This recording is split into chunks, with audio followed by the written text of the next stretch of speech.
All right, so we are in week 10. We are really doing this. And, you know, you guys had a little extra work in from last week. Um, but I hope you found it interesting. I do want to say that I think the section that I put on the Vikings for you will is unique. Unfortunately, I think that you won't be exposed to a lot of what I told you and many other classes. The topic of the Eddas and the sagas are, unless you get something more specialized, just aren't really discussed, and I think are very interesting for myself to go over. Um, I just kind of want to also clarify some things that I think for us to kind of think about in the scope of looking at, you know, what we've been learning and even some of the things I've posted. I addressed the fact that racists have got involved in interest over Viking stuff, and then we also learned about the issues of the Viking raids, with rape and pillage, and and then I talk about having an interest in Viking things, or there's Norse things, and I show you some videos of people doing those. And maybe you're kind of wondering, what exactly am I trying to say? I was just thinking, I just want to kind of clarify this weird, interesting thing about being into history and cultures. Many of you are very devout Christians, and some of you got kind of uncomfortable, I think rightfully, over Charlemagne lopping the heads off of over 4,000 pagans. And you just don't, your view of the world, of your, this is a man claiming your religion, and you're not necessarily feeling comfortable with it. Some of you, though, did seem to feel like you understood it, though, right? So some of you were more comfortable with it maybe than some of us would expect people to be. Others were more like condemning of it, and some people I think kind of saw it as a reason why they just think religion is terrible, and they just see all religion as just bloodthirsty, intolerant, and terrible. Now, look, I'm not promoting any of those things. What I'm just trying to show you is this. For me, my daughter is mixed. My ex-wife is her mom is from Haiti and her dad is from the Philippines. So my daughter uses as the symbol for herself in her room, her theme is the panda bear. And she says, Dad, I like panda bears because I'm black, white, and Asian. And so that's been her kind of like cute way of seeing this mix that she has within herself.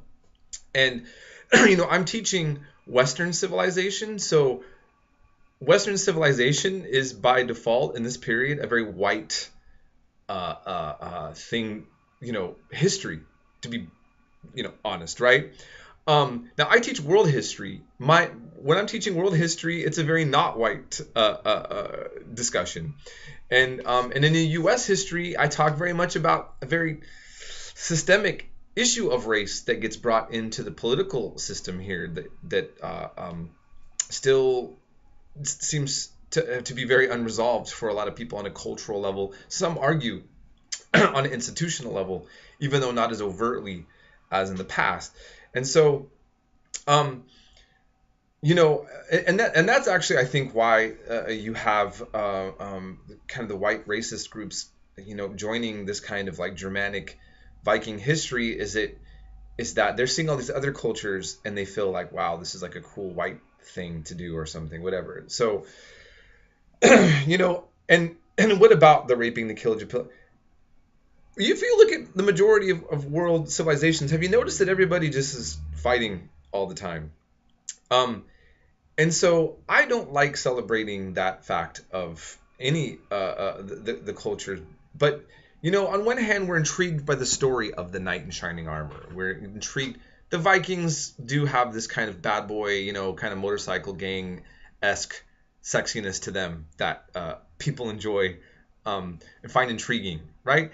And when you watch the TV show Vikings, those are not good characters, but you have your favorite good bad characters. I don't know. there's something about the interest that we have with the stories, and then we have legacies that we pick and choose from. If you're a Christian, you may not celebrate what Charlemagne did. If you're a Muslim, it doesn't mean you agree with everything happening in the name of Islamic states. And you might even like one character but not like certain other things about them. And so I'm hoping that you're kind of seeing that while we can we can look at culture in different ways, but it ultimately becomes political. And I've discussed this at the beginning of the class. For me, learning about all of these things shows a commonality that we share as humans. All of our faults and all that's good in us, we can see happening in other places. No one owns a monopoly on atrocities or good qualities when it comes to the human experience. Excuse me.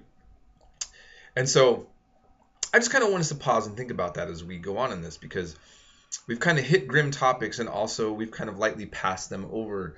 So on one hand, I feel like some of the topics I brought up seem like I'm playing a little bit too light on, chopping off of heads, raping and pillaging. These are very terrible things, like very terrible. And these are things that still happen nowadays. And it's not like you just pass over and go, huh, okay? And an issue of racism in politics. And I think this is also something, though, that we need to understand. We know how to pick and choose from cultures that are our own. If you, I have some friends in particular traditions that are really upset about certain things done in the name of those traditions, but yet they were very proud of their culture. Just maybe not some fundamental aspects to it. We understand our own selves about pick and choosing. We don't always give that allowance to other people.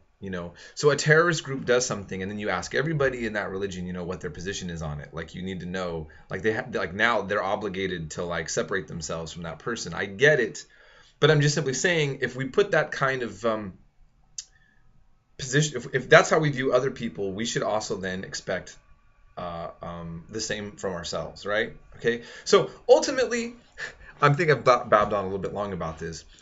I think it's good to look at history and culture and appreciate the overwhelming complexity and wonderment of humanity, and I hope that as we do it, we become better human beings for it. And that's all I wanted to say on that. I hope you enjoy this section. I think that you'll really like the documentary on the damsel. That should be very interesting to you. And that's all I have to say. I hope you're having a good week, and feel free to get a hold of me when you need to. Tomorrow I work a 10-hour day. It's a little bit hard to get a hold of me tomorrow. Tuesday I'll be, pretty much available to be in contact if you need to. Okay? All right. We'll be talking.